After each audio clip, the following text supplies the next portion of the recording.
Sir, Dhyan ശ്രീനിവാസന്റെ ഒരു pan Indian level വള്ളിയാണ് ഇപ്പോൾ വൈറലായിക്കൊണ്ടിരിക്കുന്നത്. നവ്യ നായരോട് പറഞ്ഞ നിസ്സാരമായിട്ടുള്ളൊരു ജോക്കായിരുന്നു. ധ്യാൻ ശ്രീനിവാസൻ എവിടെ മൈക്ക് കിട്ടിയാലും അദ്ദേഹത്തിന്റെ ആദ്യകാല ഇന്റർവ്യൂ മുതൽ അദ്ദേഹം ഫേമസ് ആവുന്നത് ഇത്തരം തമാശകളിലൂടെയാണ്. നവ്യ നായരെ കല്യാണം കഴിക്കാനായിരുന്നു ആഗ്രഹം എന്ന് പറഞ്ഞു തുടങ്ങിയ ഇന്റർവ്യൂ ജീവിതം തന്നെയാണ് അദ്ദേഹത്തിന്റെ. അതെ, എന്തായാലും ഇപ്പൊ പറഞ്ഞത് നവ്യ നായർ 8ാം ക്ലാസ്സിലെ അദ്ദേഹത്തിന് ആ പോസ്റ്റർ കണ്ടിട്ട് നവ്യ നായരെ വേണ്ടെന്ന് വെച്ച ആളാണ് അദ്ദേഹം. വെള്ളിത്തിരയിലെ പോസ്റ്റർ സഹിക്കാൻ വയ്യാണ്ട് നവ്യ നായർ വേണ്ട, ലക്കിയാണെന്ന് പറഞ്ഞ ആ കുഞ്ഞ് ധ്യാൻ ഇപ്പൊ വളർന്നു വലുതായി വളർന്ന് പന്തലിച്ച് നിൽക്കുന്ന ധ്യാൻ അറിയാണ്ട് ഇപ്രാവശ്യം കയറി പിടിച്ച വള്ളി അജു വർഗീസ് പറഞ്ഞ പോലെ തമിഴ്നാട്ടിൽ കയറാൻ പറ്റാത്ത അവസ്ഥയായിട്ടുണ്ടെന്ന് പറയുന്നു. എന്താ ശരിക്കും സംഭവം? അല്ല, സംഭവം എന്താണെന്ന് വെച്ചാൽ നിസാരമാണ്. പുള്ളി ഇവിടെ ഒന്ന് സാധാരണ ഒരു ഹൈപ്പ് കിട്ടാൻ വേണ്ടിയിട്ട് പുള്ളി മനഃപൂർവ്വമായി, പുള്ളി നിങ്ങൾ ഉദ്ദേശിക്കുന്ന പോലെ വെറുതെ വായി തോന്നി എന്ന് പറയുന്ന ഒരാളല്ല. പുള്ളി വളരെ കൃത്യമായി കാൽക്കുലേറ്റഡായി സംസാരിക്കുന്ന ഒരാളാണ്. അപ്പോൾ ഇവിടെ പുള്ളി പക്ഷേ കരുതി വെച്ചതിൽ ഒരു ചെറിയ മിസ്റ്റേക്ക് പറ്റി. അതുകൊണ്ട് ഇപ്പോൾ വണ്ണം കുറക്കാൻ വേണ്ടി ശ്രമിക്കുകയാണെന്നാണ് ഞാൻ കേൾക്കുന്നത്. വണ്ണം കുറക്കണേ? കാരണം തമിഴ്നാട്ടുകാർ ആരെങ്കിലും കണ്ടാൽ ഇപ്പോൾ പുള്ളി ഓടിക്കളയുന്ന ഒരു അവസ്ഥയില്ല. കാരണം അയൺ ചെയ്യാനൊക്കെ കൊടുത്തിരുന്ന കടകൾ പുള്ളി മാറ്റി. കാരണം അത് തമിഴ് നാട്ടുകാരുടെ കടകളായിരുന്നു, അതൊക്കെ പുള്ളി മാറ്റി. അതിൻ്റെ പ്രധാനപ്പെട്ട പ്രശ്നം, ഇതിൽ ഏറ്റവും വലിയ പ്രശ്നം പറ്റിയേക്കണെന്ന് വെച്ചാൽ വിനീത് ശ്രീനിവാസനാണ്. പുള്ളി ഇപ്പോൾ മറ്റേ മുഖത്ത് മറ്റേ മങ്കി ആ ക്യാപ്പൊക്കെ ഇട്ടാണ് നടക്കുന്നത്, കണ്ണ് മാത്രമേ കാണുന്നത്. എന്താണെന്ന് വെച്ചാൽ തമിഴ്നാട്ടിൽ പുള്ളി ചെന്നൈയിലുള്ള ഓപ്ഷൻ. അപ്പോൾ അവിടെ കൂടി ഇറങ്ങി നടക്കാൻ പറ്റുന്നില്ല, കാരണം ഇത് ഒരു അതിരങ്ങാട് വിട്ടുപോയി. ഈ സംഭവം എന്താണെന്ന് വെച്ചാൽ നേരത്തെ പുള്ളി ഇതുപോലെ പറഞ്ഞിട്ടുണ്ടല്ലോ, അതായത് എനിക്ക് നവ്യ നായരോട് ക്രഷ് തോന്നിയിരുന്നു എന്നൊക്കെ പറഞ്ഞിട്ടുണ്ട്. അപ്പോൾ ആ ഇന്റർവ്യൂ തന്നെ വളരെ രസകരമായിരുന്നു. പക്ഷെ അന്ന് പിന്നെ ശ്രീനിവാസൻ ഉണ്ടായിരുന്നു. അന്നും വിനീതിനെ പണി കിട്ടിയത്. അടുത്ത ഡയലോഗ് പറഞ്ഞതാ, ചേട്ടനും ഉണ്ടായിരുന്നു, ചേട്ടൻ മീരാജാസ്മിൻ കുഴപ്പമുണ്ടോ ചോദിച്ചിട്ടുണ്ട്. നെഞ്ചത്തായിരുന്നു. അപ്പോൾ ഇതിൽ പക്ഷെ ഒരു പണി കിട്ടി. കാരണം വെച്ചാൽ ഇവർ ഈ തമാശ പറയുമ്പോൾ സാധാരണ കാൽക്കുലേറ്റഡ് ആയിട്ടാണ് പറഞ്ഞു. പക്ഷേ ഇതിൽ പുള്ളി കാൽക്കുലേറ്റ് ചെയ്തതിലൊരു ചെറിയ മിസ്റ്റേക്ക് പറ്റി. ഇത് വിസിറ്റർ എന്ന് പറഞ്ഞൊരു സിനിമയുടെ പ്രോഗ്രാമിനാണല്ലോ. പുള്ളിയുടെ പ്രസംഗം എല്ലാവരും തന്നെ കേട്ടിട്ടുണ്ടാവും. എങ്കിലും അറിയാത്ത ആരെങ്കിലും ഉണ്ടെങ്കിലും ഒന്ന് പറയാം ചുരുക്കി. പുള്ളി ആ പ്രസംഗത്തിൽ മുഴുവൻ പറഞ്ഞൊരു കാര്യം എന്ന് വെച്ചിട്ടുണ്ടെങ്കിൽ, ഞാൻ IMMയുടെ പ്രസിഡന്റ് ആകും എന്ന് പറയുന്നൊരു വാദം കേട്ടിരുന്നു. അപ്പോൾ പുള്ളി ഓസ്ട്രേലിയയിലൊക്കെ മറ്റേ പ്രോഗ്രാംസിന് വേണ്ടി പോയേക്കായിരുന്നു. അപ്പോൾ ഇവിടെ നിന്ന് അജു വർഗീസ് വിളിച്ചു. അജു വർഗീസ് പറഞ്ഞു, ഇവിടെ ഗംഭീരമായിട്ടുള്ളൊരു പ്രസംഗം അജു വർഗീസ് IMMയുടെ മീറ്റിങ്ങിൽ നടത്തി എന്ന് പറഞ്ഞു. പിന്നെ കൂടാതെ നിന്നെ പ്രസിഡന്റ് ആക്കാം, ഞാനാണ് ഇതിൻ്റെ പവർ ഗ്രൂപ്പ് എന്നൊക്കെ പറയുന്നത്. ഇങ്ങനെയൊന്നും പറഞ്ഞിട്ടില്ല കേട്ടോ, ഇതൊക്കെ പുള്ളിയുടെ പകുതി തള്ളാണ്. വിളിച്ചിട്ടുണ്ട്, IMMയുടെ പ്രശ്നം സംസാരിച്ചിട്ടുണ്ട്, അത്രേ ഉള്ളൂ. അപ്പോൾ പക്ഷേ പിന്നെ വാർത്തകളൊക്കെ വന്നിരുന്നു, ഇത് വിനീത് ശ്രീനിവാസൻ പ്രസിഡന്റ് ആകും എന്ന് പറയുന്ന കാര്യം. അത്തരത്തിൽ അജു വർഗീസ് വന്നിരുന്നു, ഉഷാ ഹസീനയും ഈ പറഞ്ഞ അൻസിബാസിനെയൊക്കെ ഇവരെ ആക്കാൻ വേണ്ടി ശ്രമിച്ചിരുന്നു. അപ്പോൾ ഇതൊക്കെ പറഞ്ഞുകൊണ്ട് പുള്ളി ഒരു കോമഡി കഥ ഉണ്ടാക്കിക്കൊണ്ടാണ് ഈ വിസിറ്റർ എന്ന് പറഞ്ഞ സിനിമക്ക് വന്നത്. ഈ വിസിറ്റർ എന്ന് പറഞ്ഞ സിനിമ കാണാനായിട്ട് ആരും തന്നെ വിസിറ്റ് ചെയ്യാൻ സാധ്യതയില്ല. ആകെ ക്ലിക്കാകുമ്പോൾ പുള്ളിയുടെ ഈ സംഭവം മാത്രമേ ഉള്ളൂ. അപ്പോൾ അതിൽ ദിലീപൊക്കെ ഉണ്ടെന്നാണ് എനിക്ക് പോകണം. അപ്പോൾ അതിൽ എത്ര പേര് കാണുമെന്നല്ല. അപ്പോൾ പുള്ളീനെ വെച്ചിട്ട് ഇപ്പം എല്ലാവരും ചെയ്യുന്നതാണ്, പുള്ളീനെ വെച്ചിട്ടൊരു പ്രൊമോഷൻ മെറ്റീരിയലായിട്ട് ഉപകരിക്കുകയാണ്. അപ്പോൾ അതിന് പുള്ളിക്ക് ഒരു പേയ്മെന്റ് കൊടുത്തിട്ടുണ്ടെങ്കിൽ ആ സിനിമയിൽ അഭിനയിച്ചോളും. അവിടെ കിടന്ന് പട്ടിപ്പണി എടുക്കും പുള്ളിയുടെ ഭാഷയിൽ തന്നെ പറഞ്ഞ്. അത് സീനൊക്കെ കട്ട് ചെയ്യും, വേണമെങ്കിൽ ഡയറക്ടറുടെ പകുതി ജോലികളൊക്കെ പുള്ളി ചെയ്യും. അതൊക്കെ പുള്ളിക്ക് അറിയാവുന്നതാണ്. അത് കഴിഞ്ഞിട്ട് പുള്ളി ഇതിൽ പക്ഷെ കൈവിട്ട് പോയി. ഇപ്പം എന്താണെന്ന് വെച്ചിട്ടുണ്ടെങ്കിൽ എന്നെ അണ്ണാന്ന് പുള്ളിയായിട്ടാ പുള്ളി ഓടും ഇപ്പം.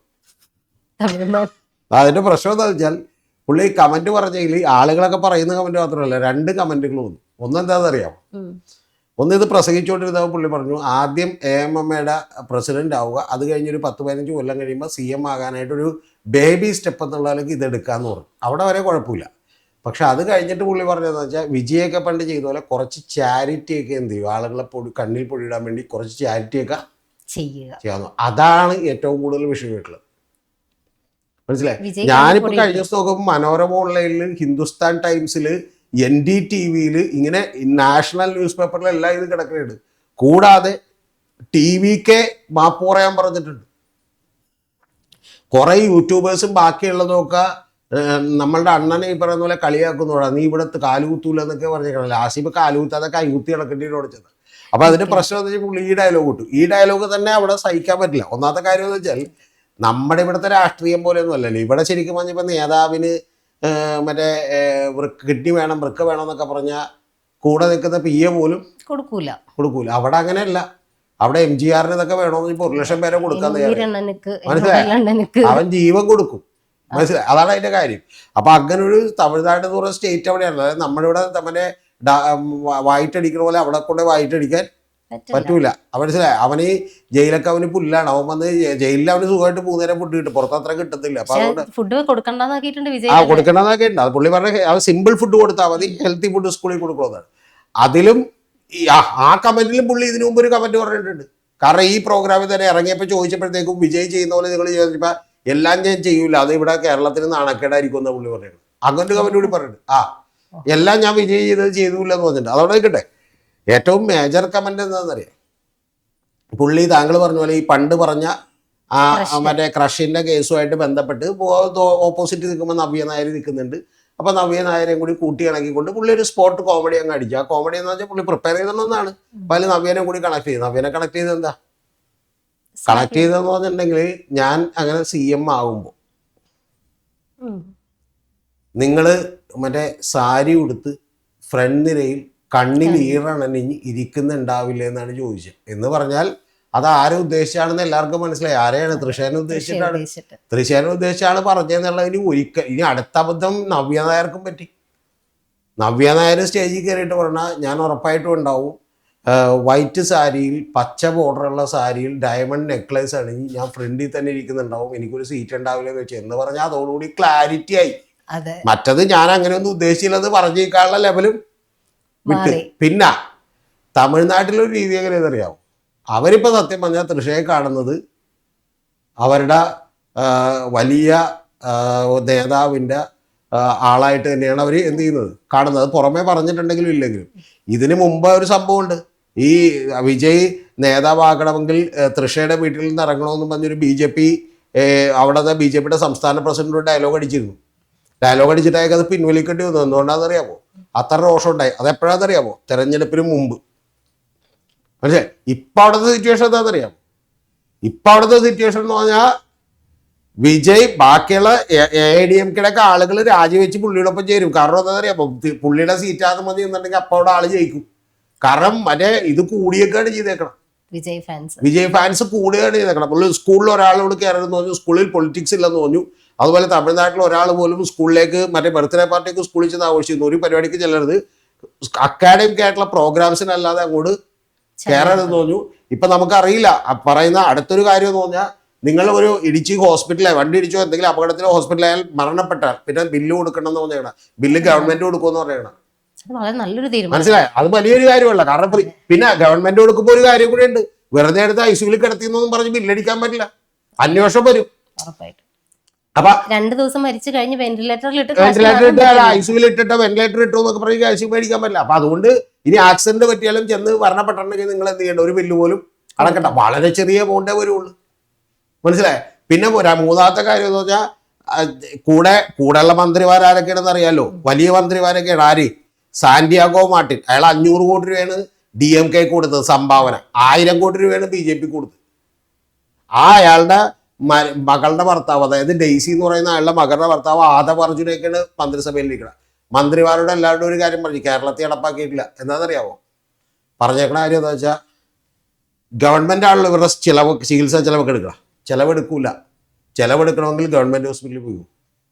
ഇല്ല പ്രൈവറ്റ് ഹോസ്പിറ്റലിൽ പോയാൽ നിങ്ങൾ നിങ്ങളുടെ കയ്യിൽ നിന്ന് കാശെടുത്ത്, ഇപ്പൊ സെങ്കോട്ടയ്യൻ പോയി മറ്റേ ഇവിടെ ഹോസ്പിറ്റലിൽ കിടന്ന് ലാസ്റ്റ് പ്രൈവറ്റ് ഹോസ്പിറ്റലിൽ. ലാസ്റ്റ് പുള്ളി പറഞ്ഞ് ഞാൻ എൻ്റെ കയ്യിൽ നിന്ന് എടുത്തോളാം, കാരണം എനിക്ക് അവിടെ ഫ്രീ ആണെന്ന് പറഞ്ഞു പ്രൈവറ്റ് ഹോസ്പിറ്റലിൽ. അല്ലാതെ ഗവൺമെന്റ് ഇത് കാശ് കൊടുക്കൂലെന്ന് പറഞ്ഞു. പിന്നെ ഇതെല്ലാം പോരാതെ പുള്ളി വീട്ടിൽ നിന്ന് ഊണ് കെട്ടിക്കൊണ്ടുവന്ന് ഫുഡ് പൊതിയായി കൊണ്ടുവന്ന് അവിടെ വെച്ച് കഴിക്കണേ. ഇങ്ങനെ ഒരു 1000 പ്രചരണവും വാട്സാപ്പിലൂടെയും സോഷ്യൽ മീഡിയയിലൂടെ നടക്കാം. എന്ന് പറഞ്ഞാൽ കഴിഞ്ഞ തവണ പുള്ളിക്ക് 108 സീറ്റാണെങ്കിൽ ഇപ്പൊ പുള്ളി മത്സരിച്ചാൽ 150 സീറ്റ് കിട്ടുള്ളൂ. ആ ലെവലിൽ നിൽക്കുമ്പോഴാണ് 2 കോമഡി ജസ്റ്റ് ഒന്ന് വഴിതിരിഞ്ഞ് അങ്ങോട്ട് പോയത്. ഇപ്പൊ സത്യം പറഞ്ഞിട്ടുണ്ടെങ്കിൽ ശ്രീനിവാസൻ നേട്ട് അടി കിട്ടുള്ളൂ. സത്യം പാവം മനുഷ്യൻ അങ്ങേരെ പോലും. സത്യം പറയല്ലെങ്കിൽ ശ്രീനിവാസൻ ഉണ്ടെങ്കിൽ കുഴപ്പമില്ലായിരുന്നു. കാരണം വെച്ചാൽ പുള്ളിക്ക് ഇവരൊക്കെ പരിചയം ഉണ്ടാവും. പുള്ളി വിളിച്ചു പറഞ്ഞിട്ട് എന്ത് ചെയ്യുക, ഇനി ഒറ്റ വഴിയേ ഉള്ളു. രാവിലെ വിജയനെ ആരെങ്കിലും വഴി കോണ്ടാക്ട് ചെയ്യുക, എങ്ങനെയെങ്കിലും രഹസ്യമായിട്ട് അവിടെ ചെന്ന് കയറി പറ്റുക, എന്നിട്ട് പുള്ളിയായിട്ട് നിന്ന് ഫോട്ടോ എടുത്തിട്ട് പുള്ളി പറയുക ഞാൻ ക്ഷമിച്ചു എന്ന് പറഞ്ഞാൽ കുഴപ്പമില്ല. അല്ലെങ്കിൽ തലവേദനയുടെ തലവേദന. തമിഴ് മക്കള് ഏറ്റവും വലിയ തമാശ വിനീത് ശ്രീനിവാസനെ കാരണം വെച്ചാൽ അടി കിട്ടും. ഒരു കോമഡി പറഞ്ഞ ആ കോമഡിയിൽ 2 കാര്യം. ഒന്ന് എന്ത്, ഈ പേഴ്സണൽ ലൈഫ് ഇട്ട് കയറ്റി കോമഡി ആക്കി. കോമഡി ആക്കി എന്ന് പറഞ്ഞ ശരിക്കും പറഞ്ഞാൽ ഇത് തിരിച്ചറിഞ്ഞ ഒറ്റ ആളേ ഉള്ളു.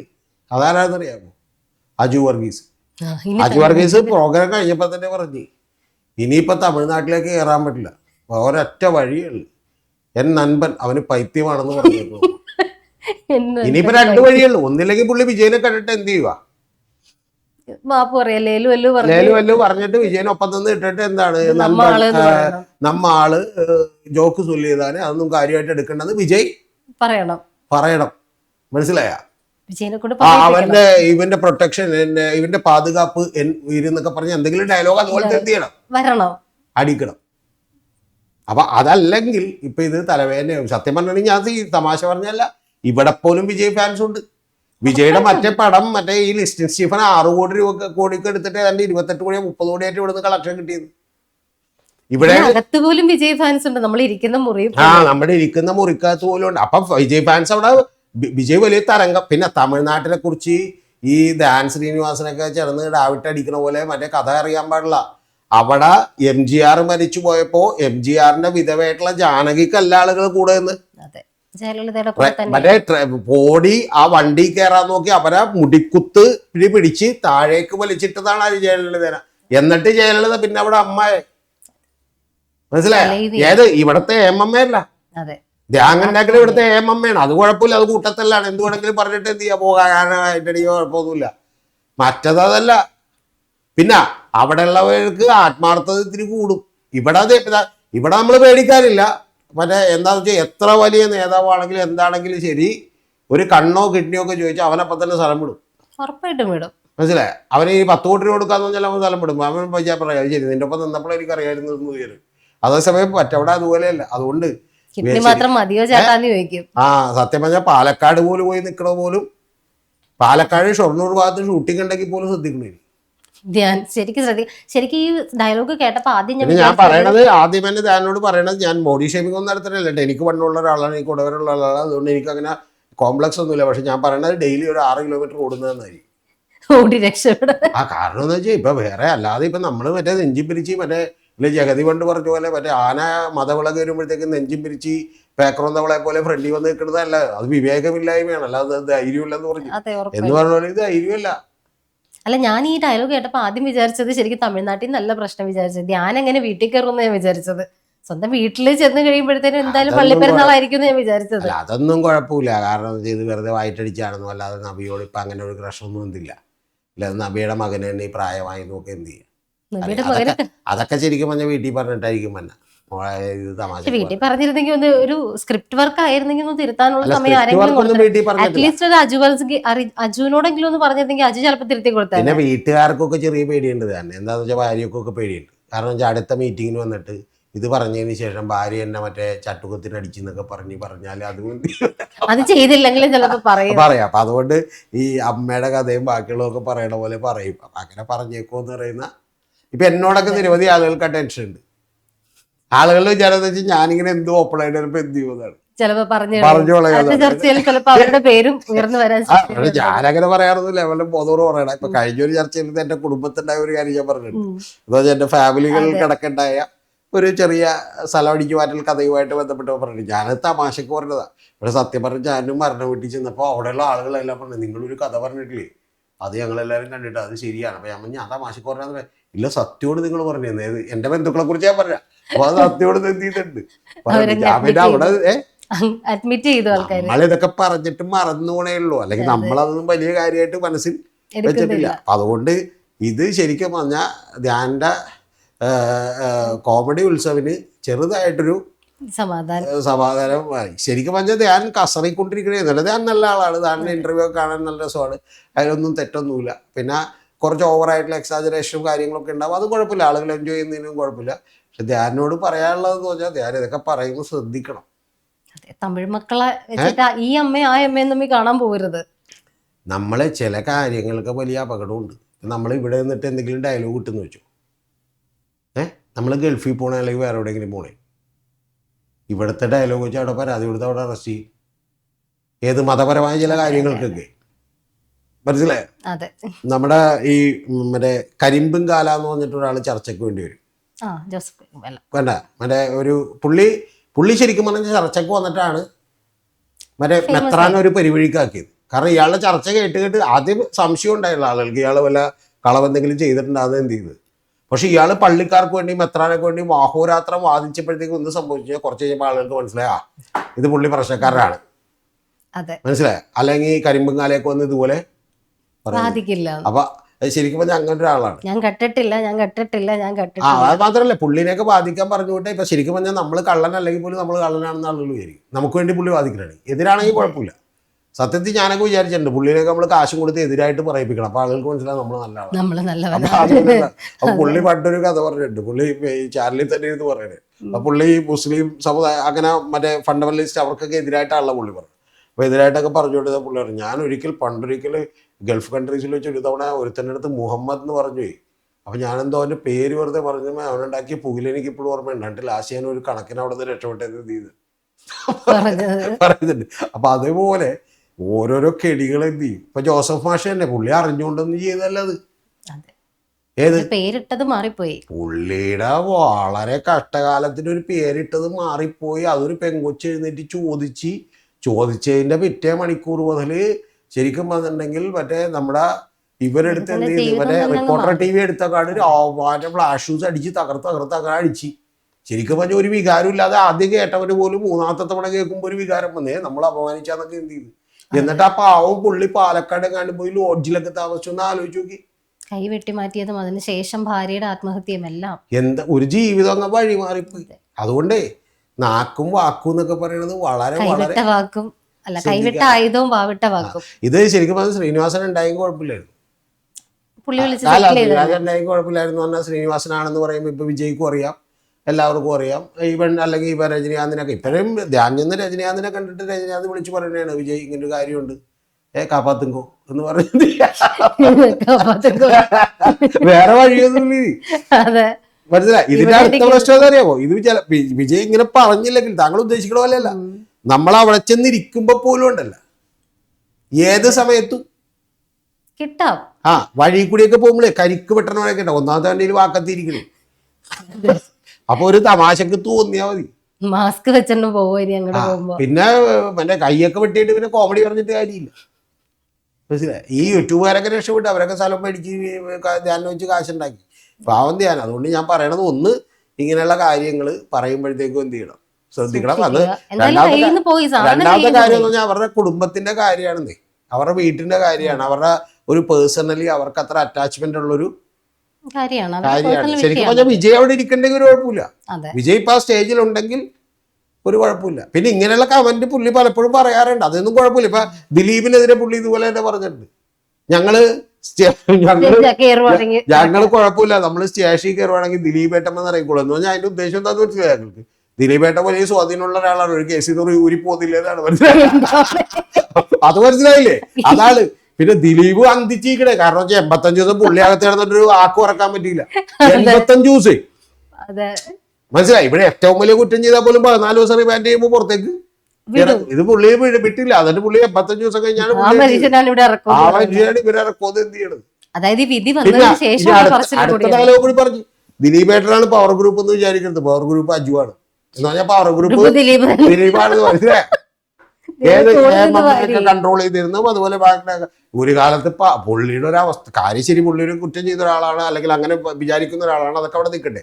പക്ഷെ പുള്ളി അവിടെ ഇരുന്ന് കേൾക്കണതൊക്കെ ഏത് മനസ്സിലായ പുള്ളി ഓരോ അമ്പായിട്ട് പെറുക്കിക്കളനെ കൊണ്ടത് എന്നൊന്ന് തിരിച്ചുകൊണ്ട്. കാരണം എന്തായാലും എഴുതിപ്പെട്ടാകെ പുള്ളിയാണെങ്കിൽ മറ്റേ ലക്ഷങ്ങൾ കൊടുത്തിട്ട് വനിതേനെ കൊണ്ട് മറ്റേ വെളുപ്പിക്കാനുള്ള ശ്രമമൊക്കെ നടത്തിയിട്ട് അങ്ങനെ മെനയൂല. പവർ ഗ്രൂപ്പ് ഇതല്ല. പിന്നെ സത്യം പറഞ്ഞാൽ ഒന്ന് ആലോചിച്ച് കേസിൽ പോയ കുഴപ്പമില്ല, ദിലീപേട്ട രക്ഷിക്കുന്ന സ്വാധീനമുള്ള ഒരുത്തരെല്ലാം രക്ഷിക്കാൻ പറ്റില്ല. അപ്പൊ മറ്റേ സ്വാധീനമൊക്കെ ഉപയോഗിച്ച് രക്ഷപ്പെട്ടതാണെന്ന് ഇതിലും വലിയൊരു മഹാഭാവി ആകെ ഇത് പ്രശ്നമില്ലാത്ത ആർക്കാന്നറിയാമോ, നവ്യക്ക് മാത്രമേ ഉള്ളൂ. പക്ഷെ നവ്യ ചെന്ന് തലവെച്ച് കൊടുത്തിട്ടുണ്ട്, ക്ലാരിഫിക്കേഷൻ കൊടുത്തു. നവ്യക്ക് പ്രശ്നമില്ല, കാരണം നവ്യ മറ്റേ ഇതൊക്കെ കഴിഞ്ഞു പോയതുകൊണ്ട് അല്ല മറ്റേ അതൊക്കെ ഉപയോഗിച്ച് എനിക്ക് പോകണം. നവ്യ എനിക്ക് ഡിവോഴ്സ് ആയെന്ന് എനിക്കറിയില്ല. ഡിവോഴ്സ് ആയെങ്കിൽ കുഴപ്പമില്ല. ഇത് എനിക്ക് ചിരി പറ്റേണ്ടതറിയോ, മറ്റേ ഒരു തവണ മറ്റേ റിമി ടോമി ഇരുന്ന് ഇങ്ങനെ അടിച്ചുകൊണ്ട് ചിരിച്ചുകൊണ്ട് പറയുന്നുണ്ട്. അതെന്താണെന്നറിയോ, ജോൾസൺ ഇപ്പുറത്തിരിക്കണ്, വിധു ഇപ്പുറത്തിരിക്കണ്, നമ്മുടെ സിതാര ഇപ്പുറത്തിരിക്കണ്, പുള്ളിക്കാരി ഇപ്പുറത്തിരിക്കണ്. അപ്പൊ പുള്ളിക്കാരി ഇപ്പുറത്തേക്ക് പുള്ളിക്കാരിക്ക് കമന്റ് പറഞ്ഞു. അതായത് വിധുവിന്റെ ആഗ്രഹം എന്താണെന്ന് വെച്ചിട്ടുണ്ടെങ്കിൽ ഈ പന്ന കുട്ടികളുടെ പ്രോഗ്രാമാണ്, ആ കുട്ടികളുടെ അമ്മമാര് പങ്കെടുക്കുന്ന ഒരു ഷോ വേണമെന്നാണ് വിധുവിന്റെ ആഗ്രഹം. വിധു അതിനുവേണ്ടി പ്രാർത്ഥിച്ചുകൊണ്ടിരിക്കണേന്നൊക്കെ എന്ത് ചെയ്ത് പറഞ്ഞ് കളിയാക്കി. അപ്പൊ വിധു മിണ്ടാതിരിക്കണേ. അപ്പൊ മറ്റേ അവിടെ നിന്ന് വിധു ചോദിച്ചു, അപ്പൊ റിമിയുടെ ആഗ്രഹം എന്താ? എന്റെ ആഗ്രഹം എന്ത്, അവരുടെ അച്ഛന്മാരൊക്കെ വല്ല പ്രോഗ്രാം വന്നോന്നാണ് എന്റെ ആഗ്രഹം എന്ന് തോന്നി. ഇത് പറഞ്ഞു കഴിഞ്ഞിട്ട് അടിച്ചു ചിരിക്കണേ. എന്താണെന്നറിയാമോ, എനിക്കിത് പറയാം കുഴപ്പമില്ല, പക്ഷെ അവർക്ക് രണ്ടുപേർക്ക് പറയാൻ പറ്റാത്ത ബുദ്ധിമുട്ടിലിരിക്കണേ. മനസ്സിലായോ? ഇതാരൊക്കെ ജോത്സൊക്കെ എന്ത് ഭർത്താക്കന്മാരുണ്ട് അവിടെ ചെല്ലുമ്പോഴത്തേക്ക് അത് ശരി, അപ്പൊ നീ എന്ത് ചെയ്യണേ ഇരിക്കും. അപ്പൊ അതുകൊണ്ട് പറയാൻ പറ്റാത്ത അവസ്ഥയിൽ ഇരിക്കണേ. റിമി ടോമിക്ക് എല്ലാം പറയാനുള്ളൊരു ഇതുണ്ട് കേട്ടോ. ആള് ഇപ്പൊ നമ്മള് കഴിഞ്ഞ ദിവസം കോടിയേരിയുടെ പറഞ്ഞ പോലെ തന്നെ യേശുദാസ് ഇരിക്കുമ്പോഴേ പറയാം ക്രിസ്മസ് അപ്പൂപ്പനെ പോലെ താടിയും വെച്ചിരിക്കുന്നു. എന്ത് വേണമെങ്കിലും പറയാം, എന്ത് പറയാം, വലിയ കുഴപ്പമില്ല. ആളുടെ അത്ര വലിയ ആർക്കും അങ്ങനെ ഉപദ്രവകരമായിട്ടുള്ള തമാശയാണെന്ന് തോന്നിയിട്ടില്ല. എന്നുള്ള ബുദ്ധി ഇല്ലല്ലോ. അല്ല ഇപ്പൊ സത്യം പറഞ്ഞ ഇപ്പൊ ഈ തമാശ റിമിയോട് പറഞ്ഞാൽ, അല്ല ചില ആളുകളുണ്ട് അങ്ങനെ, ചില ആളുകളുണ്ട്. ഞാൻ അത്ഭുതപ്പെട്ടു പോയിട്ട് എന്റെ ലൈഫിൽ. അപ്പുകുട്ടന്മാരെ ഞാൻ പറഞ്ഞുതരാം, ഞാനൊരു കഥ താങ്കളോട് പറയട്ടെ, ശ്രദ്ധിച്ചു കേൾക്കണേ. ഞാൻ ഒരു ആംബുലൻസ് ഉണ്ട്, ആംബുലൻസ് സർവീസ്. ആ ആംബുലൻസ് സർവീസിൽ ഡെഡ് ബോഡി ഒന്നും അവരെടുക്കൂല. ഏതാണെന്ന് ഇപ്പൊ കാണുന്ന ജനത്തിന് മനസ്സിലാവും. എൻ്റെ നമ്പർ മാത്രമുള്ള ഒരു ആംബുലൻസ് സർവീസാണ്. നമ്മുടെ വയലാർ രവിയുടെ മകനൊക്കെ ബന്ധമുണ്ടായ ആംബുലൻസ് സർവീസാണ് അവരിപ്പോൾ തുടങ്ങിയത്. അപ്പോൾ അവരെന്താ വെച്ചാൽ ഡെഡ് ബോഡികളൊന്നും എടുക്കൂല. അവരുടെ ഉദ്ദേശം എന്ന് പറയുന്നത് ആംബുലൻസ് ആക്സിഡന്റ് പറ്റിയവരെ രക്ഷിക്കുക എന്നുള്ളതാണ്. അല്ലെ ഡെഡ് ബോഡി കൊണ്ടുപോകാനായിട്ട് ഒരു ആംബുലൻസ് വെറുതെ ഓടി സമയം കളയണ്ടല്ലോ എന്നാണ് അവരുടെ കൺസെപ്റ്റ്. അപ്പം ഞാനിങ്ങനെ യാത്ര ചെയ്യുമ്പോൾ നമ്മുടെ കൂട്ടത്തിലുണ്ടായ ഒരു സുഹൃത്ത് എന്ന് പറഞ്ഞാൽ ഓഫീസിൽ തന്നെ ഉണ്ടായ ഒരാളോട് നമ്മൾ പറയുകയാണ്, ഒരു ലേഡിയാണ്. അപ്പോൾ നമ്മൾ വൺ ഡ്രൈവറുണ്ട് ഇവിടെയൊക്കെ ഉണ്ട്. അപ്പോൾ പറയാണ് പുള്ളി, ഞാനിങ്ങനെ പറഞ്ഞു, അപ്പോൾ ഇത് പറ്റില്ലെന്നു. ഉടനെ തന്നെ പുള്ളിക്കാരി ചോദിക്കണേ, അപ്പോൾ ആ പുള്ളിക്കാരിയല്ല, മറ്റേ ഓപ്പോസിറ്റ് ഫ്രണ്ട് ഇരിക്കുന്ന വേറൊരു പയ്യനുണ്ട്. അവൻ മനഃപൂർവ്വം ചോദിക്കുകയാണ്, ശരിക്കും പറഞ്ഞിട്ടുണ്ടെങ്കിൽ അപ്പോൾ മറ്റേ ഈ ഇടക്ക് വെച്ച് ആംബുലൻസിൽ വെച്ച് ആൾ മരിച്ചു പോയാൽ എന്ത് ചെയ്യുമെന്ന് ചോദിച്ചു. ആര്? എന്നോടല്ല, ഈ പുള്ളിക്കാരോട് ചോദിക്കുകയാണ്. അപ്പം നമ്മൾ ചങ്ങനാശ്ശേരിയിൽ നിന്ന് ആലപ്പുഴയിൽ നിന്ന് ചങ്ങനാശ്ശേരിക്ക് സഞ്ചരിച്ചുകൊണ്ടിരിക്കുന്നത്.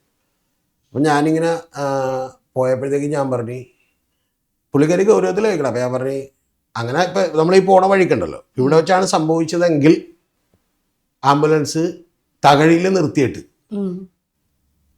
മരിച്ചയാളോട് അടുത്ത സ്റ്റോപ്പിൽ ഏതെങ്കിലും ഓട്ടോ പിടിച്ച് വീട്ടിൽ പോകാൻ പറയുന്നു, ഓട്ടോ പിടിച്ച് വീട്ടിൽ പോകാൻ പറയുമെന്ന് പറഞ്ഞ്. ഇതല്ലട്ടെ എന്റെ ക്ലൈമാക്സ് പറഞ്ഞു. അപ്പൊ പുള്ളിക്കാരി ഉടനെ തന്നെ ഇങ്ങനെ, അല്ല അപ്പൊ അയാളുടെ കയ്യിൽ കാശുണ്ടാവും. അപ്പൊ ഓടിക്കുന്ന ഡ്രൈവർ എന്ത് ചെയ്ത് തിരിഞ്ഞ് നോക്കണ്, ഈ പയ്യൻ തിരിഞ്ഞ് നോക്കണ്. അപ്പൊ ഞാനിങ്ങനെ തിരിഞ്ഞ് എന്ത് ചെയ്യണം നോക്കണ്. അപ്പൊ എന്നോട് ചോദിച്ചു എന്താന്ന് ചോദിച്ചാൽ ഒന്നുമില്ലെന്നോ ഇരിക്കുന്നു. എന്നിട്ട് പോയി കഴിഞ്ഞിട്ട് തിരിച്ചു വരാൻ നേരത്ത് ഇറങ്ങുമ്പോ ഞാനും ഡ്രൈവറും ഒറ്റക്കുള്ളപ്പോൾ ഡ്രൈവർ എന്നോട് ചോദിക്കണേട്ടാ, സാറേ പുള്ളിക്കാരി എന്ത് പഠിച്ചെന്നാണ് സാറേ പറഞ്ഞത്. അപ്പൊ ഞാൻ പറഞ്ഞു MBA കഴിഞ്ഞാന്നു, DC സ്കൂൾ. അപ്പൊ തന്നെ പുള്ളിക്കാരൻ ഇതൊന്നും പഠിച്ചിട്ടൊന്നും ഒരു കാര്യമില്ലല്ലോ, അതെനിക്ക് ഇപ്പോഴാണ് മനസ്സിലായത് ഗൗരവത്തിൽ. ഇതാണ് എന്റെ ക്ലൈമാക്സ്. ഇത് കഴിഞ്ഞിട്ട് നമ്മൾ ഇത് പറഞ്ഞ് കളിയാക്കി പുള്ളിക്കാരനെ ചിരിച്ചു. പോയപ്പോൾ കളിയാക്കില്ല, കാരണം പോയപ്പോൾ ഒരു സെമിനാറാണ്, ഞാൻ സംസാരിക്കാനുള്ള മൂഡിലാണ്, അതുകൊണ്ട് അതും പറഞ്ഞില്ല. ഇത് ഇറങ്ങിക്കഴിഞ്ഞപ്പോഴത്തേക്ക് പറഞ്ഞാൽ ഞങ്ങൾ ഇത് പറഞ്ഞ് ഫുഡ് കഴിക്കാൻ നേരത്ത് ഭയങ്കരമായിട്ട് കളിയാക്കി ചിരിച്ചു. എല്ലാം കഴിഞ്ഞോട്ടെ, ഇതെല്ലാം കഴിഞ്ഞ് ഇതല്ല എന്റെ ക്ലൈമാക്സ്.